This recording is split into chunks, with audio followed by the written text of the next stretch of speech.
فلمی دنیا کی چمک دمک اور سٹارز کا جادو شائقین کے دل میں دھڑکن بن کر دھڑکتا ہے، مگر اس رنگین دنیا کے پیچھے کیا کہانیاں ہیں، کیا سیاست ہے، وہ اکثر بے خبر ہی رہتے ہیں۔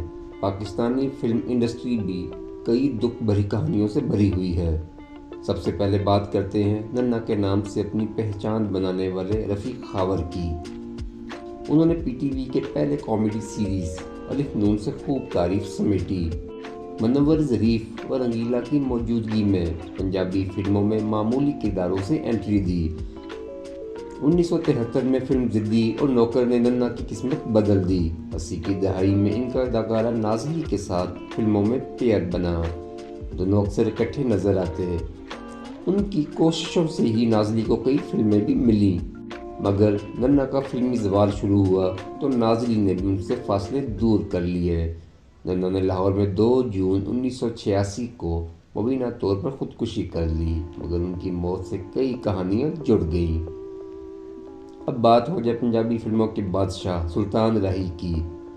انہوں نے 700 سے زائد پنجابی اور 100 اردو فلموں میں اپنی اداکاری کے جوہر دکھائے۔ سلطان راہی نے 160 سے زائد ایوارڈز اپنے نام کیے۔ مولا جٹ نے کامیابیوں کے وہ ریکارڈ قائم کیے جس کی مثال نہیں ملتی۔ فلاحی کاموں میں بھی بڑھ چڑھ کر حصہ لیتے تھے۔ 9 جنوری 1996 کو اسلام آباد سے واپسی پر ان پر فائرنگ کی گئی۔ سلطان راہی زخموں کی تاب نہ لاتے ہوئے ڈی ایچ کیو اسپتال میں دم توڑ گئے۔ فلم سٹار نادرہ 80 کی دہائی کی اردو اور پنجابی فلموں کی مقبول اداکارہ تھیں۔ انہوں نے اپنے وقت کے مقبول ترین ہیروز کے مقابل بطور ہیروئن 60 سے زیادہ فلموں میں اداکاری کے جوہر دکھائے۔ ان کی جوڑی مرحوم فلمی ہیرو اسماعیل شاہ کے ساتھ خوب سجتی تھی۔ نادرہ کو 6 اگست 1995 کو لبرٹی مارکیٹ لاہور میں نامعلوم افراد نے فائرنگ کر کے موت کے گھاٹ اتار دیا۔ ان کے شوہر پر شک کیا گیا، مگر ان کے قتل سے متعلق کوئی گرفتاری نہیں ہوئی اور یہ کیس بھی ماضی کے پردوں میں گم ہو گیا۔ پنجابی فلموں کی مشہور رقاصہ نگو کی زندگی کا اختتام بھی دردناک تھا۔ 1964 میں فلمی دنیا میں متعارف ہونے والی نگو کا اصل نام نرگس تھا۔ وہ اپنے دور کی کامیاب اور معروف آئٹم گرل رہیں۔ فلم کاسو کی شوٹنگ کے دوران فلم پروڈیوسر خواجہ مظہر سے محبت ہوئی اور دونوں نے شادی کر لی۔ شاہی محلے سے تعلق رکھنے والی نگو کی فیملی اس شادی سے خوش نہ تھی۔ ان کی والدہ کی بیماری کا بہانہ بنا کر انہیں بلایا گیا۔ نگو نے بعد میں اپنے شوہر کے ساتھ جانے سے انکار کر دیا۔ ایک دن خواجہ مظہر ریڈ لائٹ ایریا پہنچے اور نگو کو قتل کر دیا۔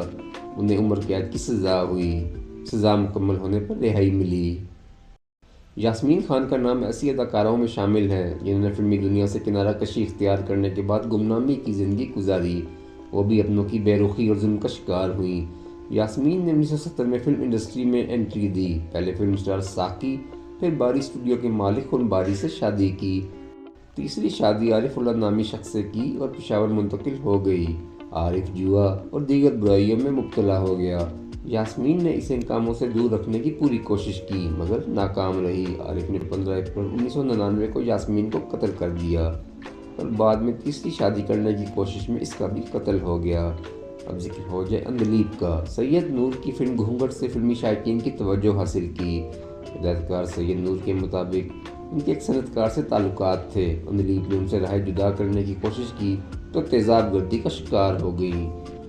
ان کے چہرے کی کافی سرجریز ہوئیں۔ اب وہ فلمی دنیا سے دور زندگی گزار رہی ہیں۔